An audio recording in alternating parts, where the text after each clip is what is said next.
আবারও হাজির হয়েছি আমারই লেখা একটি কবিতা নিয়ে।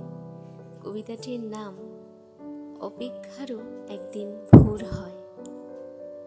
অপেক্ষা কখনো শুধু সময়ের দৈর্ঘ্য নয়, সে এক গভীর বিশ্বাস, যেখানে প্রতিটি নিঃশ্বাস অদেখা কোনো আগমনের জন্য প্রার্থনা হয়ে বেঁচে থাকে। বৃষ্টি যখন নামে, সে কেবল মাটিকেই ভেজায় না, নীরবে ছুঁয়ে যায় হৃদয়ের সেই সব শুকিয়ে যাওয়া কোণ, যেখানে বহুদিন ধরে কিছু স্মৃতি ধুলো হয়ে পড়েছিল। স্মৃতিরা বড়ই অদ্ভুত, তাদের কোনো ঠিকানা নেই, তবু তারা পথ ভোলে না। এক ফোঁটা বৃষ্টি, এক টুকরো গন্ধ, অথবা বিকেলের শেষ আলো, যে কোনো অজুহাতেই তারা ফিরে আসে, অবিকল আগের মতো। নীরবতা কখনো শূন্যতা নয়, সে বহু না বলা অনুভূতির আশ্রয়।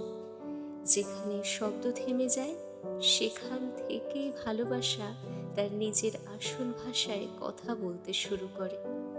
তারপর একদিন আলো আসে, ধীরে, খুব ধীরে, যেমন দীর্ঘতম রাতেরও শেষে ভোর কোনো শব্দ না করেই জানালার কপাট খুলে ঘরে ঢুকে পড়ে।